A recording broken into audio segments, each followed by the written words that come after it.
alaihimus salatu wassalamu adadu hadhihi sifati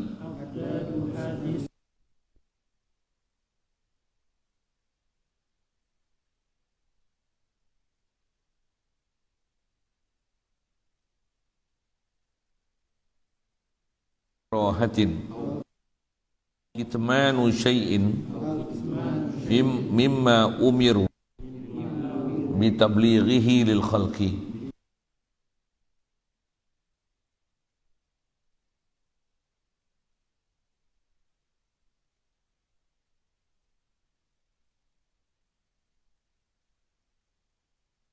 Muka bumi dia tak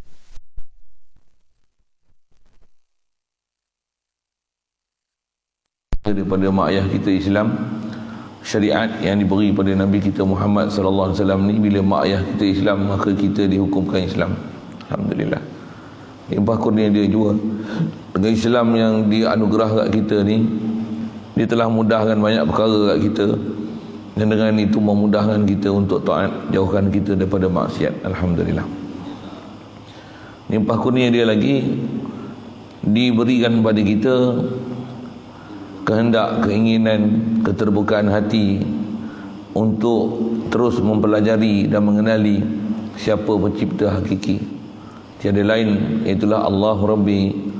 Alhamdulillah. Dan diberikan kita keinginan, kehendak untuk mengenal Nabi, supaya boleh jatuh cinta dalam hati, supaya hidup dan mati sentiasa untuk mencari redha ilahi.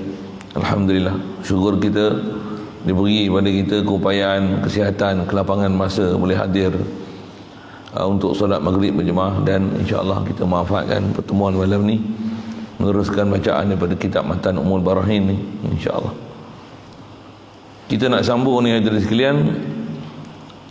Dalam matan tu dia kata, dan mustahil pada hak mereka dikehendaki di sini adalah rasul-rasul, salawat dan salam bagi mereka. Ni doa ke atas Nabi Rasul. Kaedah kita diajar adab, sebut je Nabi Rasul alaihimus salatu wassalam, sebut je Nabi alaihimus salatu wassalam. Jadi nak sambung bicara kita adalah nak mengenal Rasul. Pasal kita duk bicara ni menyambung perbincangan dalam bab risalah, bab kerasulan.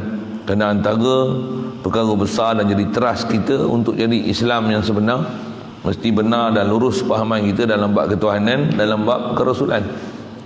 Gagal pada mana-mana bab ketuhanan dan kerasulan ni, dia gagal besar dalam bab akidah. Jadi atas yang kita nak sambung bicara ni, bab Rasul telah lepas kita bicara sifat wajib pada mereka itu, sidik, amanah, tabligh. Kita selalu dengar sampai fatanah. Kita dah bicara juga sikit sebanyak dulu kenapa ada 3 saja dalam kitab ni, tak dikeempatkan. Bahasa saya sebut itu kerana lazim daripada sidik, amanah, sidik, amanah, tabligh, tentulah fatanah.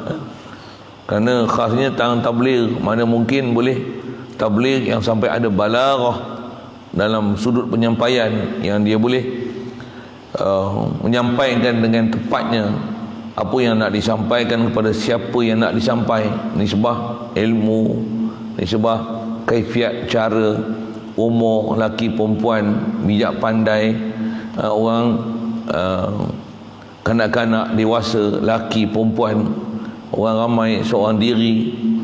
Pandai cara dia menyampaikan tu yang begitu mendalam, masuk ke dalam hati sanubari bagi setiap orang yang ditemui. Tentulah orang mempunyai kebijaksanaan begini. Dia bukan sebarang manusia tu. Yang fatanah tak disebut dalam kitab ni kerana lazim daripada sidik, amanah, tabligh, tentu fatanah. Jadi di sebaliknya mustahil. Jadi mustahil bagi mereka itu lawan bagi sifat yang tersebut, iaitu dusta. Banyak kita dah cerita bab dusta itu. Prinsip kita belajar atas kata dusta ni sifat mustahil bagi Rasul. Apa-apa yang kita dengar cerita kisah Nabi Rasul ada dusta, hati-hati lah. Cerita yang paling banyak cerita Nabi Rasul dusta ni cerita Nabi Ibrahim AS. Dia berdusta masa dia jual berhala, dia jual dusta masa kaum dia ajak dia pergi meraihkan upacara hiburan kat pantai. Lepas tu ada dikatakan Nabi Ibrahim berdusta waktu dipecahkan berhala. Cerita-cerita tu jaga baik-baik. Pasal kaedah kita, Nabi Rasul ni mesti manusia sangat mulia. Mereka tak takut dengan sesiapa. Hati sanubari mereka sentiasa dengan Allah Ta'ala. Tak pernah gentar dengan sesiapa pun. Dia takkan berdusta untuk menyelamatkan diri dia. Takkan sama sekali ya. Ada bab-bab kita belajar, ada istilah tauriah apa seumpamanya dalam bab-bab kerasulan ni. Khas yang kita nak sambung ni ialah bab mustahilnya lawan bagi amanah, itulah khianat. Prinsip pun kita belajar dah.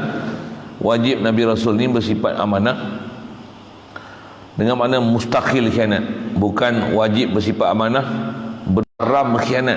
Itu kita pasal maksud wajib bersifat amanah dekat kita ni adalah wajib syar'i.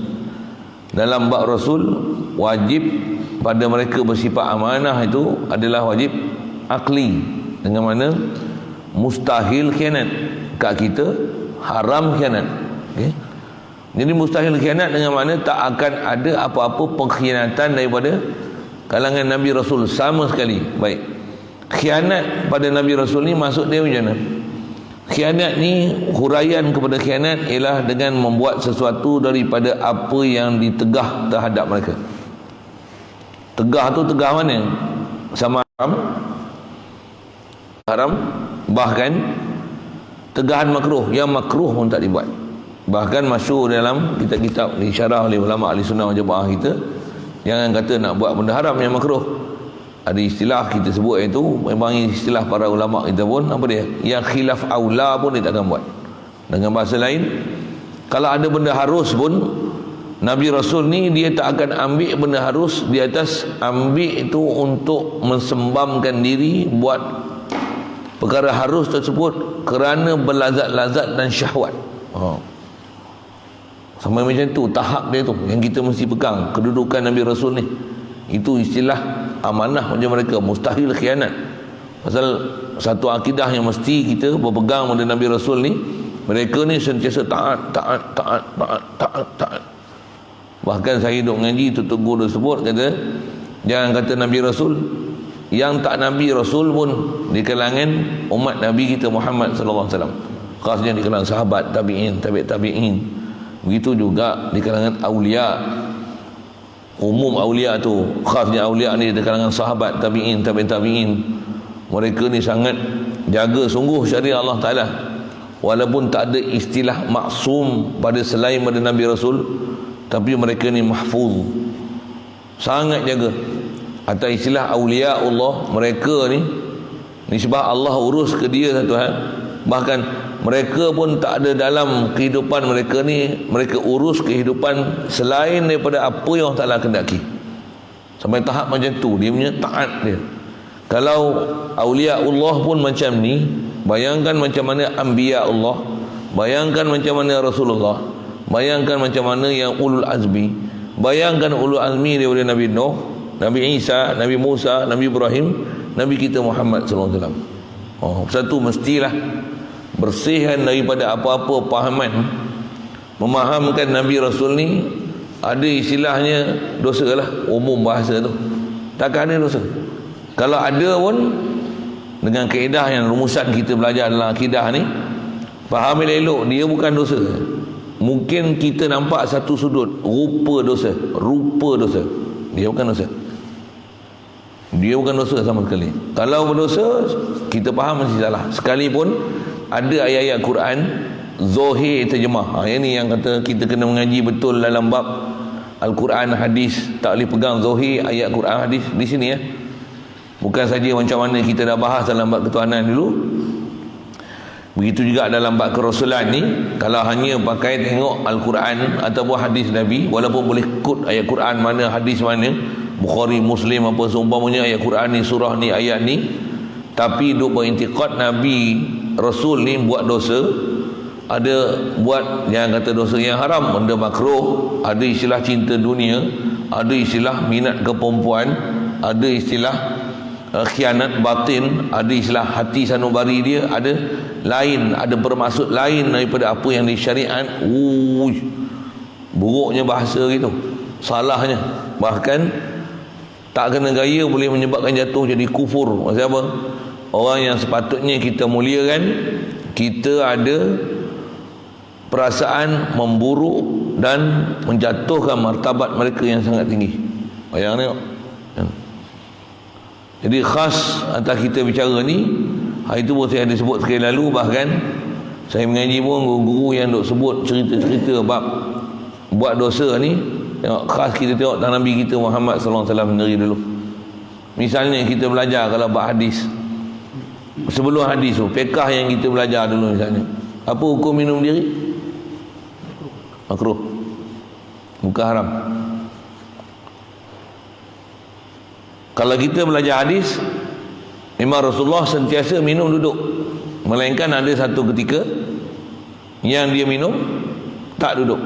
Yang tu pun ada tok guru guna bahasa gitu, minum dia tak sebut kata berdiri. Ada sampai tok guru kita yang jaga sampai tahap macam tu. Rasulullah minum tak duduk. Kalau kita sebut berdiri pun, kalau kita sebut berdiri apa masalah tak? Tak, dia nak jaga bahasa tu. Rasulullah minum tak duduk. Pasal apa? Rasulullah minum tak duduk. Nak menunjukkan bahawa rasanya minum berdiri ni makruh, bukan haram. Kalau Rasulullah dalam seumur hidup dia tak minum, tak pernah minum dalam keadaan berdiri, nanti apa hukum yang keluar? Haram berdiri, wajib duduk. Ni kan? Kita kalau tak belajar disiplin ni tak faham kita kan? Begitu juga pernah Rasulullah buang air kecil dalam keadaan tak duduk. Apa hukum kecil berdiri? Makruh. Siap pekah siap lah kan? Jadi apa maksudnya? Kalau andai kata Rasulullah tak pernah ada sekali pun dalam semua hidup dia buang air kecil dalam keadaan tak duduk, apa akan jadi hukum yang keluar? Haram berdiri. Jadi nisbah Rasulullah, kalau kat kita hukum misalnya minum berdiri makruh, kat Rasulullah wajib diminum berdiri sekali tu kan. Kerana kalau dia tak minum diri, akan hasil hukum kat kita nanti apa? Haram berdiri. Boleh faham saya cakap apa? Contoh isu-isu selalu orang buat, isu tarawih misalnya. Apa hukum tarawih yang kita dah faham? Sunat. Dan sunat berjemaah bulan Ramadan. Sepanjang kita tengok dalam sejarah Rasulullah, kalau andai kata Rasulullah pun memang dia akan berjemaah pada tiap-tiap Ramadan dengan 30 juzuk sebulan, setiap malam satu juzuk dengan berjemaah, dan Rasulullah tak pernah tinggal tarawih, apa hukum yang akan keluar ni? Wajib tarawih. Wajib tarawih. Tapi apa yang berlaku pada Rasulullah apa dia? Rasulullah hanya berjemaah dalam beberapa hari, lepas tu dia tak keluar dah. Dia sembahyang di rumah. Dia sembahyang di rumah. Itu yang dapat hukum sunat. Apa hukum? Sunat muakkad dan sunat berjemaah. Satu antara sahabat yang faham semua hukum hakam ni, yang mereka ni pula ahli mujtahid. Rasulullah pun perintahkan untuk ikut mereka sebagai salah seorang daripada orang-orang yang selain daripada Rasulullah, kata ikutlah sunnah aku dan ikut sunnah khulafa ar-rasyidin. Antaranya Sayyidina Umar himpunkan dalam satu masjid berjemaah dengan satu malam satu juzuk jemaah, tiap-tiap malam tak pernah tinggal main tarawih. Kenapa? Hukum dah dapat apa? Sunat tarawih, sunat muakkad. Jangan pula kata tak boleh tiap-tiap malam sembahyang, ada kena tinggal. Pasal apa? Takut nanti jadi wajib. Nanti pula yang macam tu hanya ada pada Nabi sallallahu alaihi wasallam. Kat kita tak ada hukum istilah macam tu. Tu zaman lah ni, kalau ada orang faham macam tu, dia tak faham sebenarnya. Siapa dia yang tak boleh buat benda-benda yang memang Rasulullah ada benda tinggal, kalau kita buat setiap hari, setiap minggu, setiap bulan ke apa, orang kata dia nanti jadi wajib. Ada pula. Satu ada pahaman-pahaman golongan-golongan tak betul ni. Ada masalah ke tu? Ada pahaman-pahaman golongan tak betul ni, dia kata kalau sembahyang subuh Jumaat misalnya, ke pasal api tak cukup kot. Tak. Dia tak Yang tu pun yang mana pakai starter tu dia tak boleh nyala. Adalah ikmal. Dia kata kalau subuh Jumaat baca surah sejadah tiap-tiap pagi Jumaat, ni kata dia nanti jadi hukum wajib. Jadi kena hari, ada minggu kena tinggal juga. Keedah siapa macam tu? Keedah kita bila ulama kata sunat macam mana? Sunat. Dan sunat istiqamah. Al-istiqamah khairun min alfi karamah. Ini keedah ulama-ulama kita sebut siap dah. Wirid, doa apa semua. Tak ada keedah jangan buat setiap hari. Nanti kalau buat setiap hari jadi wajib. Kat kita tak ada hukum macam tu. Bahkan ada keedah kita belajar dalam fiqah, ada disuruh kita nazarkan perkara itu supaya yang sunat jadi wajib. Ada prinsip macam tu dalam ibadat. Bahkan gunakan kenyataan bersumpah, wallahi aku takkan tinggal sama yang sunat ni. Yang asal sunat dia akan jadi wajib dengan sebab bersumpah. Memang ada dalam syariat. Jadi asal nak sebut, itu yang kena mengaji elok daripada orang yang ahli dia. Kalau orang yang syarahkan Al-Quran dan hadis, bukan mengikut disiplin daripada ulama mujtahid kita yang dah sampai kat kita dengan hukum hakam yang betul ni, kita akan dapat fahaman salah. Saja sikit saya sebut ke dalam bab fiqh itu. Tapi khas nak sejuk tang mana? Yang ayat Quran saya sebut tadi, hadis, yang kalau kita tengok dalam Quran, perkataan mustahil Rasul khianat ni, dia akan jadi macam muskil sikit. Pasal apa? Pasal dalam Quran ada cerita-cerita, zahir cerita dalam Quran, Nabi Adam berdosa. Nabi Adam pun pelupa. Nabi Adam pun derhaka. Bahkan Nabi Muhammad pun sesat. Ayat Quran sabit bab Nabi Muhammad sesat. Memang ada pun pensyarah-pensyarah yang golongan-golongan yang pahaman sewil tu. Dia kata apa? Nabi Muhammad ni sebelum dapat wahyu dia pun sesat. Bukan saya yang kata Nabi Muhammad sesat, Allah yang kata Nabi Muhammad sesat. Ni bahaya ni. Siap baca ayat Quran lagi. Wa wajadaka dhallan fahada. Adakah tidak kami dapati kamu wahai Muhammad dalam keadaan sesat? Kemudian Allah ni dia yang bagi petunjuk kepada kamu. Nabi Muhammad apa? Sebelum dapat wahyu sesat. Itu bukan saya kata, Allah yang kata. Ni jadi kalau pahaman-pahaman sesat ni memang dia akan jadi macam ni. Jadi macam ni mana? Dia tak selesaikan semua yang apa dalam Quran, dengan tu mengeluarkan satu natijah khasnya dalam bab akidah yang apa sepatutnya kita kena itikad. Dia tak ada macam tu. Dia natijah dia, istilahnya akidah dia, akidah muzabzib yang turut, akidah yang sumpah-sumpah, akidah sumpah-sumpah. Saat boleh, saat tak boleh, saat berdosa, saat tak berdosa. Apa benda ni?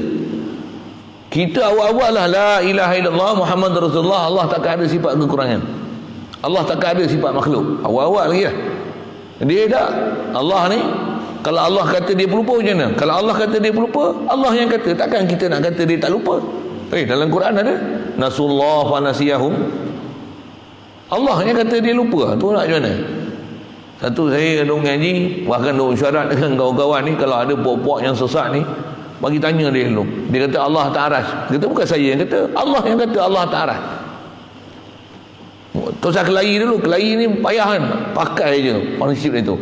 Allah yang kata Allah tak aras. Baik, kalau Allah kata Allah lupa macam mana? Takkan orang Ta'ala lupa. Melupa ni mustahil. Kalau Allah yang kata Allah lupa macam mana?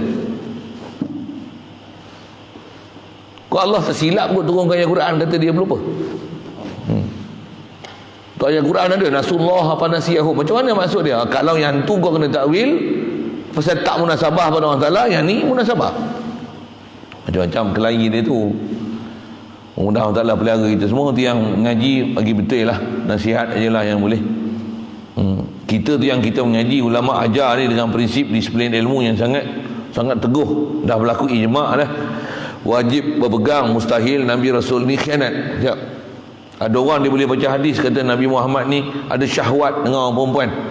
Tengok orang perempuan ni, bahasa kita apa? Dia berahi melihat wanita. Kita berahi wanita tak ada heran, tapi kau sebut Nabi Muhammad berahi melihat wanita, itu ya Allah, apa punya pahaman rosak tu. Ada orang dia duduk tahan dia. Dia kata orang ni tak baca Al-Quran, tak baca hadis lah, apa macam-macam.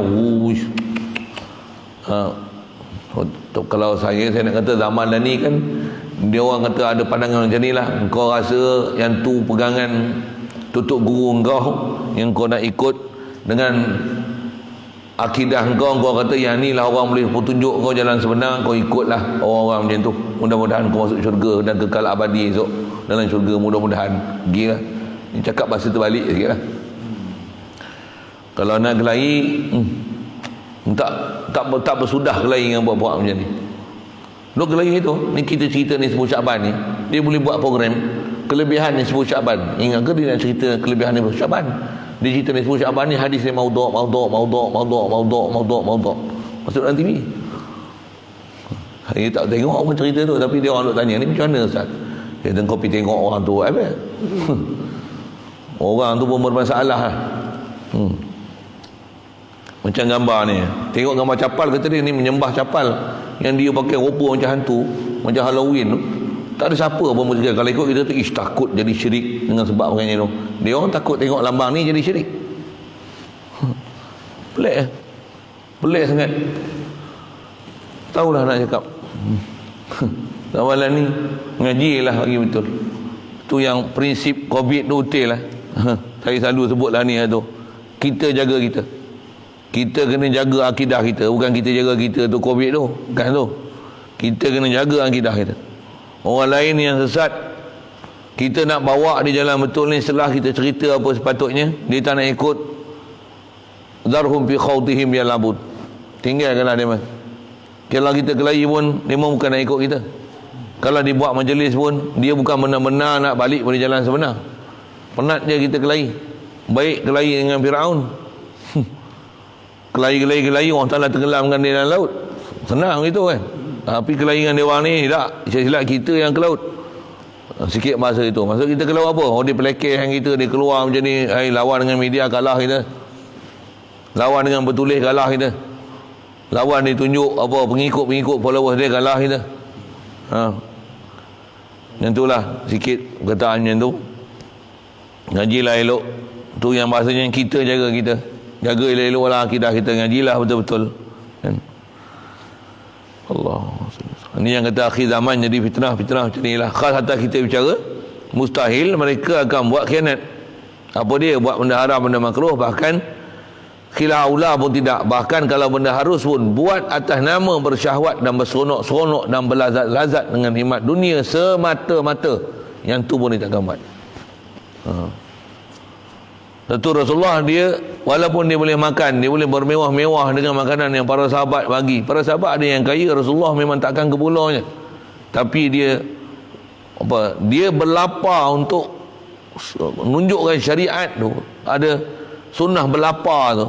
Dan bagusnya lapar ni, sampai dah lapar, ada sahabat yang lapar ikat batu takut masuk angin dalam perut. Sahabat ikat satu batu. Rasulullah ada ketika sahabat tunjuk kata ni ada batu diikat untuk jangan bagi angin masuk dalam perut tu. Rasulullah dia buka, kata dia, Rasulullah ada 3 batu. Kalau ikut nisbah nak makan, boleh je Rasulullah makan. Tapi dia makan bukan macam mana kita makan. Dia makan nak mengajar syariat. Kalau andai kata dia boleh makan apa dia nak makan, dia dah makan dop. Tapi dia tak makan dop. Bukan dia haram makan dop, tapi dia tak makan. Pasal apa? Pasal dia bukan jenis makan apa saja nak makan, semua dia makan.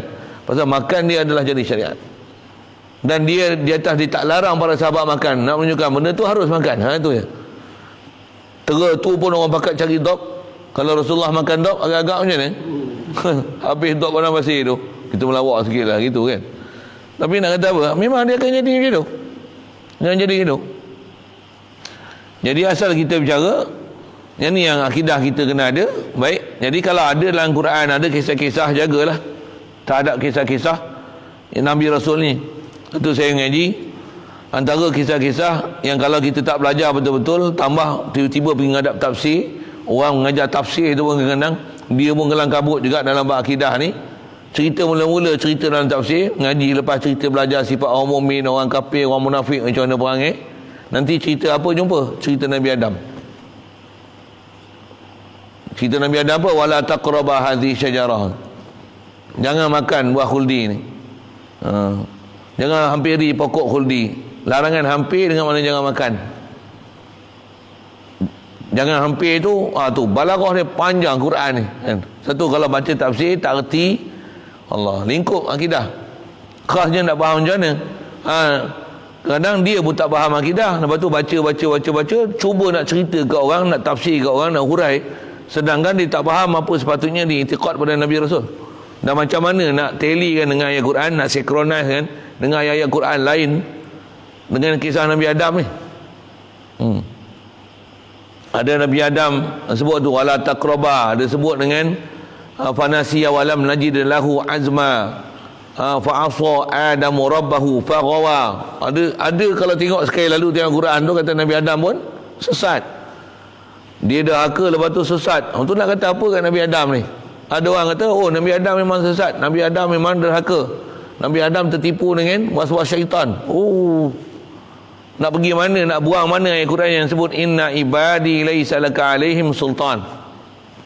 Maksudnya hamba-hamba aku, ditafsir oleh ulama tafsir, siapa ibadi? Khasnya ibadi ni nabi-nabi aku, rasul-rasul aku, ulul azmi aku. Laisa laka alaihim sultan, tak boleh atas kau tu khitab pada iblis.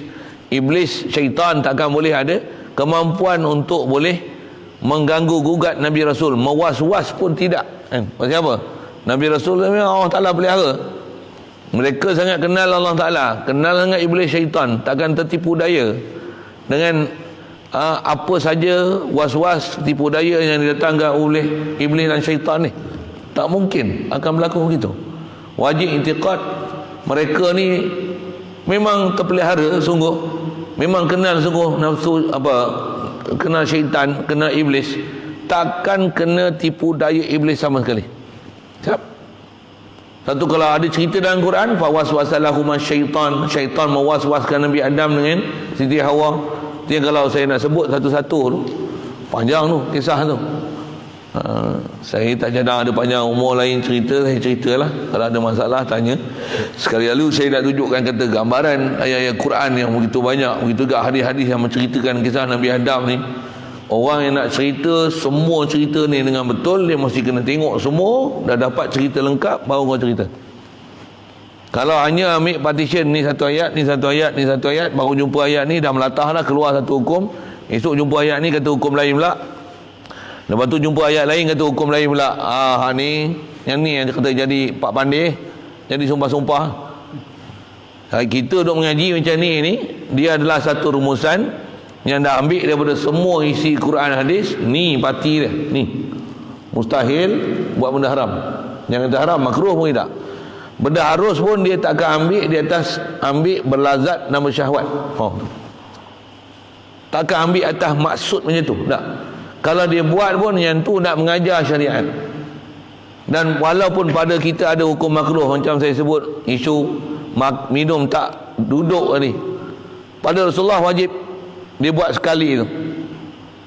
Yang tu pun jadi masalah juga. Ada orang bahas apa, dia kata kalau minum air zam-zam sunat minum diri, kata dia. Tuan-tuan tak bisa dengar tu satu hari saya pergi Mekah berkelahi tu. Geng-geng kita satu hari, Pak Arab pun ada faham macam tu. Kita minum air zam-zam ni, duduk ni, dia marah, kata la kum, kata dia, kiam. Sallallahu alaihi wasallam kata dia yashrubul zam-zam qaiman, kata dia. Rasulullah minum air zam-zam diri. Sekali itu ya Rasulullah diri. Takkan minum diri setiap hari. Dia faham dengan satu hadis tu, dia istimak hukum apa? Sunat minum air zam-zam diri. Dengan hanya satu hadis tu Rasulullah hanya minum diri sekali tu. Nampak? Boleh faham saya sebut apa? Kan tu yang dia orang punya faham tergelincir, tergeliat aurat. Apa dia? Pergi Mekah bukan minum susu unta. Apa? Minum air kencing unta. Memang Rasulullah pernah minum air, bagi apa, bukan Rasulullah minum air kecil unta. Ada sahabat yang demam, tak sihat lah bahasanya, Rasulullah perintahkan ambil air kecil unta minum. Ulama itu yang ada bahas tu, bukan keedah dia suruh peminum pergi minum air kecil unta, bukan macam tu. Yang tu pun dilalah kita, ulama sebut apa dia, nak menunjukkan kalau tak ada dah benda suci untuk dijadikan ubat, harus berubat dengan najis. Itu keedah fiqh yang ada, yang ulama keluarkan hukum. Yang golongan yang kepala otak tergeliat ni, apa dia? Antara sunnah minum air kencing unta. Pasal hanya tengok hadis Rasulullah pernah bagi sahabat minum air kencing unta. Hadis yang Rasulullah ajar benda lain tu macam diabaikan, macam dia tak peduli. Pasal ni ada hadis ni, ada hadis ni, hadis sahih riwayat Bukhari Muslim, oh muttafaqun alaih. Ini ni masalah yang kita tengok pada golongan-golongan yang terkejak akal macam ni. Saya tak ada bahasa lain saya nak buat, mesti terkejak akal. Itu sudut bekahnya. Bahkan kita belajar ni bab akidah, itu yang dia boleh kata ke Allah Ta'ala dalam pahaman dia dengan pahaman-pahaman yang salah dalam bab i'tiqad. Begitu juga dia kata semaunya pada Nabi Rasul. Macam mana dia nak kata pada Nabi Rasul semaunya hanya tengok zahir Al-Quran dan hadis. Dia boleh kata Nabi Muhammad ni kecil-kecil dulu sebelum jadi Nabi Rasul dia pun mak kapau Ada orang boleh bercakap macam tu. Kata Nabi-Nabi ni, kata dia manusia biasa Dia pun kata ana basyarum mislukum. Memanglah dia kata ana basyarum mislukum. Kalau ulama kita ahli sunnah wal jamaah, dia bukan syarah macam tu. Ayat yang sama ana basyarum mislukum, tapi cara faham dengan golongan yang kepala otak tergeliat ni jauh beza bumi langit. Mereka duk faham Nabi Rasul ni hebat macam mana pun, mereka pun adalah ana basyarum mislukum. Mereka ni mengaku aku pun manusia biasa juga. Dengan sebab ayat Quran tu satu, mereka meletakkan macam-macam sifat-sifat yang tak sepatutnya dinisbah pada Nabi Rasul, yang menjatuhkan martabat mereka pun mereka nisbahkan pada Nabi Rasul. Pasal apa? Pasal ayat ana basyarum mislukum. Tu yang mak kapung aja. Lepas tu dia pun ada berahi dengan wanita. Dia pun macam mana? Nabi Adam pun berdosa. Nabi Adam pernah diwaswaskan oleh syaitan. Nabi Muhammad pun sebelum jadi Rasul sesat. Ni kok benda ni nak kata. Atas alasan apa? Hanya semata-mata tengok zahir ayat dan ayat ana basyarum mislukum. Tak tengok ayat Quran lain. Rasulun amin. Rasul ni amin. Bila amin apa maksud? Mesti ada sifat amanah. Apa maksud amanah? Tak akan buat dosa, tak akan khianat sama sekali. Inna ibadi laisa laka alaihim sultan. Macam-macam ayat Quran. Satu bahaya sangat ambil faham Al-Quran sama ada bab ketuhanan, sama ada dalam bab kerasulan, ambil hanya dengan zahir ayat, hanya tengok 2-3 ayat tanpa melihat pada keseluruhan ayat Quran dan hadis. Lepas tu keluarkan satu natijah akidah, natijah fiqh. Kalau tak reti dan bukan ahli, itu yang jadi rosak punah kanah umat. Na'udzubillah. Dia bukan saja mereka ni sesat, tapi menyesatkan pula orang lain. Mudah-mudahan Allah Ta'ala pelihara kita. Hati-hatilah kat situ. Ada bab saya sebut dengan prinsip ya. Memang saya sebut prinsip ya. Kita pun baca matan aja. Saya sebut prinsip aja. Satu, kalau kita ngaji khas tafsir satu-satu hadis satu-satu, orang jumpalah satu-satu cerita, satu-satu. Macam mana nak selesai dia? Disiplin nahwu dia, sarah dia, balaghah dia, tafsir dia, sabik lahik dia, nasih mansuh dia, mutlaq muqayyad, mujmal mufassal. Macam-macam disiplin ilmu yang kena belajar untuk faham dengan perkara tu. Kalau sebut kat orang biasa yang memang tak mendalami ilmu tu pun, mereka bukan boleh hadap pun selalunya. Tambah pula dengar video sekat-sekat pula. Itu yang selalunya kalau ada benda-benda yang nak didetail ni, selalunya dalam pengajian yang khas, mengaji dengan budak-budak. Yang umum tu ajar macam ni ya. Kalau ada orang tanya, selesaikan dia. Dan itulah sekali lalu saya sebut.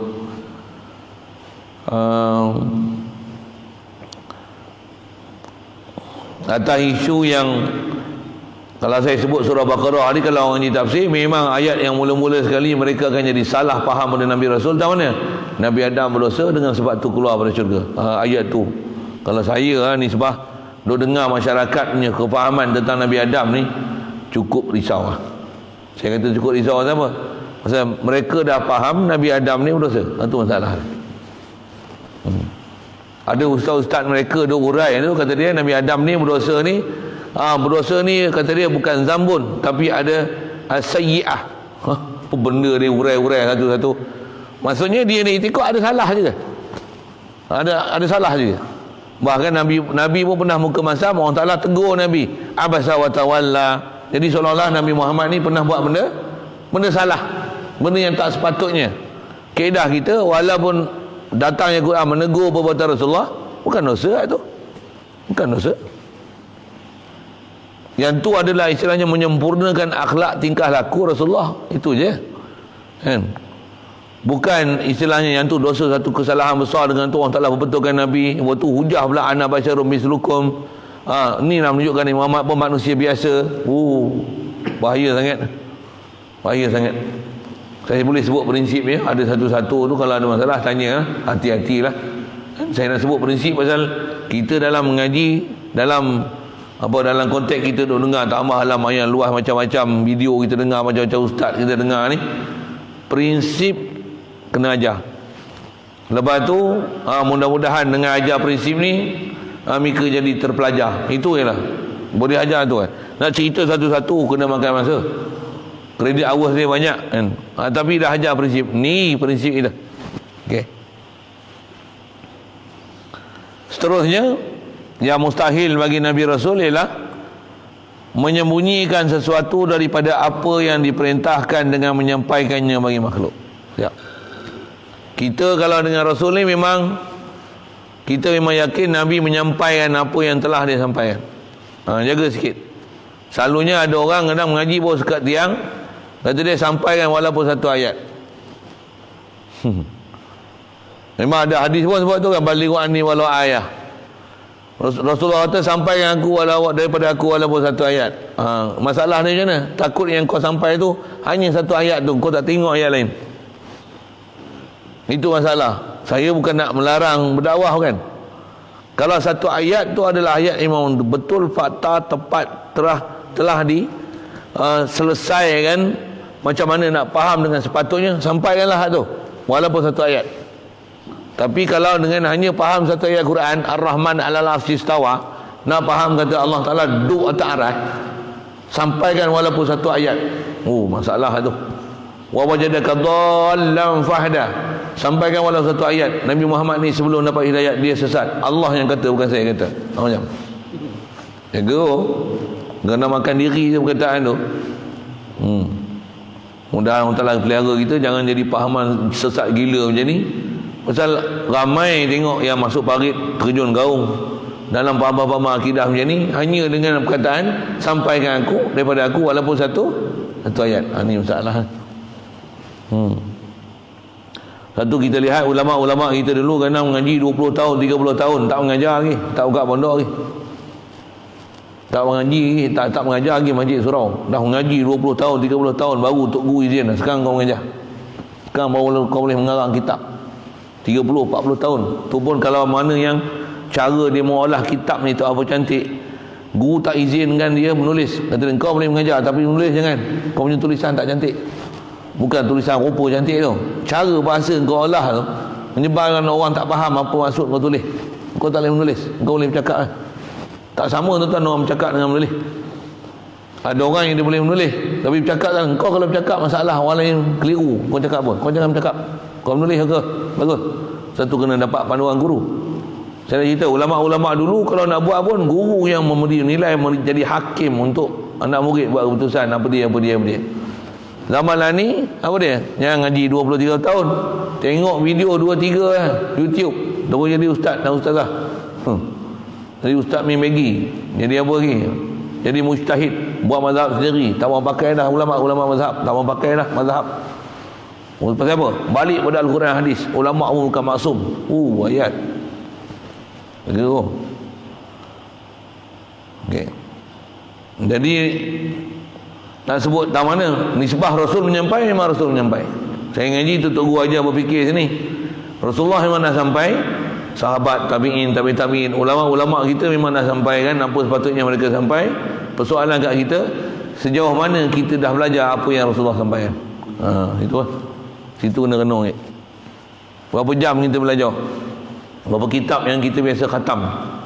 Pengajian yang sempurna adalah dengan berguru. Sebab berguru adalah memang kaedah besar sekali belajar. Kaedah kita belajar tambah guru dan nak ambil faham ni dua. Apa dia? Apa guru ajar yang kita dengar tu kita nak ambil. Yang kedua, apa yang tertera dalam kitab yang disyarahkan pada kita maksud kitab tu. Bahkan kaedah belajar asal usul daripada Nabi SAW bukan berkitab. Dia adalah guru dulu walaupun tak ada kitab. Rasulullah terima pada Jibril tak ada kitab. Hafal. Rasulullah sampaikan pada sahabat, dia bukan bawa Quran, dia bukan ada catatan. Dengar aku cakap. Dengar, talaki. Lepas tu baru Rasulullah suruh tulis. Jadi kaedah belajar yang pertama sekali kaedah talaki, bukan kaedah baca kitab. Zaman lah ni berapa ramai orang tak pernah talaki dengan guru, tapi dia boleh buka kitab. Handai aku zaman sekarang. Bila kita sebut macam ni, ramailah ada orang tak setuju. Setuju tak setuju, kaedah dia besar dia. Sebelum nak buka mana-mana kitab, engkau mesti mengaji dulu, berguru, dapat panduan betul-betul daripada guru, dapat pengiktirafan guru yang memang kita berguru tu memang ingat betul-betul semua kata-kata guru, panduan-panduan yang telah diberi oleh Tok Guru. Kitab pun bukan 1, 2, 3 kitab yang kita dah khatam. Semua maklumat yang kita nak sebut tu dengan berkitab, dengan ingat semua kata-kata guru ni kita sampaikan. Lepas tu guru pun iktiraf, sampaikan apa yang dia dah ajar, dia pun iktiraf kita, engkau boleh mengajar, ini mengajar. Kalau ada orang minta mengajar pun, pergi minta awal ni. Kalau ada masa dia nak mengajar, panggil dia mengajar. Aku nak tunjuk, kalau kau nak tanya, mintalah dia yang mengajar. Orang lain aku tak cadang nama tu. Mesti anak murid yang diiktiraf oleh guru. Zaman lah ni, kadang guru pun tak tahu siapa dia. Dia pun tak sebut nama guru dia. Sikitlah dia sebut itu. Jadi asal nak faham, Rasulullah memang dia tak sembunyi. Takut kita lah, adakah kita dah belajar semua yang Rasulullah ajar? Itu masalah kita. Baik, dengan apa yang kita nak faham, jangan duk ada apa-apa prasangka pada Rasulullah SAW. Begitu juga semua Nabi Rasul yang mereka ni ada menyembunyikan apa sepatutnya yang mereka kena sampai. Kena jagalah. Ada bab mudahnya tu. Sikit lagi kalau saya sebut dalam isu ni. Isu apa? Isu bukan isu menyembunyi, tapi ada perkara yang tak diceritakan pada orang yang belum sampai tahap dia. Itu isu dia bukan menyembunyi. Yang tu berhati-hati. Jangan sampai mencurah air ke daun keladi. Apa yang disampaikan tu tak bermanfaat kerana belum tahap. Dia ibarat macam budak-budak baru umur 6 tahun, tapi suruh buat analisa macam nak buat tesis PhD. Saya ngaji tu guru buat misal, dia kata macam budak baru umur 2 bulan duk menyusu dengan ibu dia lagi, kita jamu nasi biryani. Macam sakit perut, saya silap mati ya. Pasal apa? Belum tahap dia lagi untuk makan nasi biryani. Yang tu kena jaga sangat tu.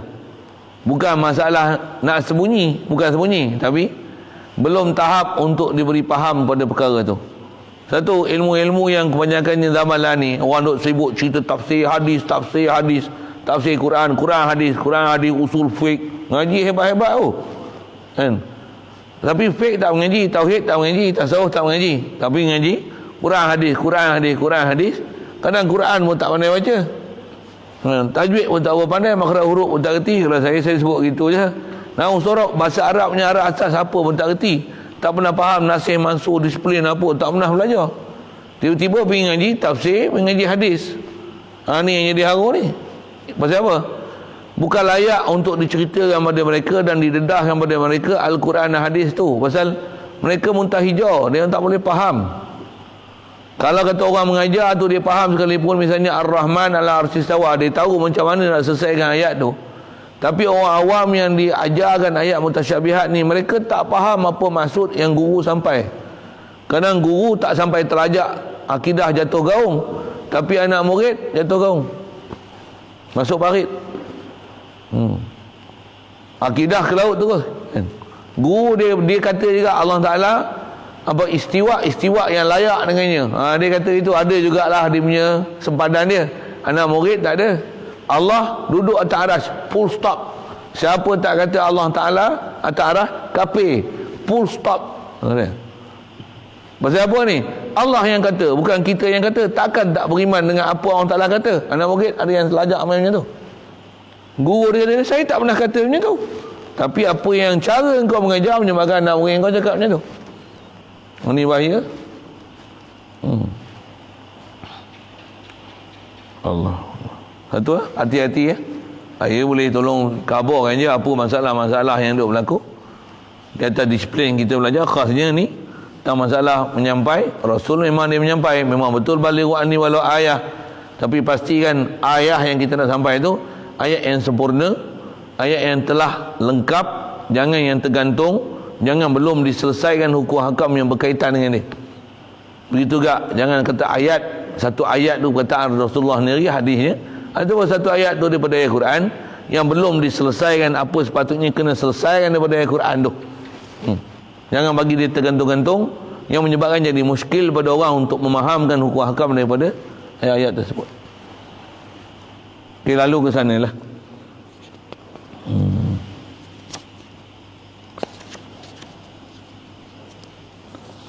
Baca umur nanti kita sambung kata dia wa yajuzu fi haqqihim alaihi wassalatu wassalamu ma huwa min al-aghradil bashariyati allati la tuaddi ila naqsin fi maratibihimul aliyati kal maradi wa nahwi.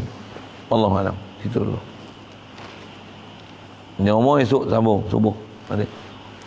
Ada soalan?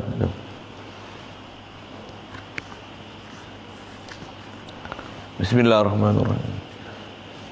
Allahumma nawwir qulubana min nuri hidayatika kama nawwartal arda min nuri syamsika badana bada bi rahmatika ya arhamar rahimin warzuqna fahman nabiyyin wa hifdzal mursalin wa ilhamal malaikatil muqarrabin wa sallim tasliman ala jamil anbiya'i wal mursalin walhamdulillahi rabbil alamin. Allahumma salli afdala salatin ala asadi makhluqatika sayyidina Muhammadin wa ala alihi wa sahbihi wa sallim adada ma'lumatika wa midada kalimatika kullama dzakaraka dzakirun wa ghafala an dzikrika al-ghafilun. Allahumma salli afdala salatin ala asadi makhluqatika sayyidina Muhammadin wa ala alihi wa sahbihi wa sallim adada ma'lumatika wa midada kalimatika kullama dzakaraka dzakirun وغفل عن ذكرك الغافلون. اللهم صل أفضل صلاة على أسعد مخلوقاتك سيدنا محمد وعلى آله وصحبه وسلم عدد معلوماتك ومداد كلماتك كلما ذكرك ذاكر وغفل عن ذكرك الغافلون.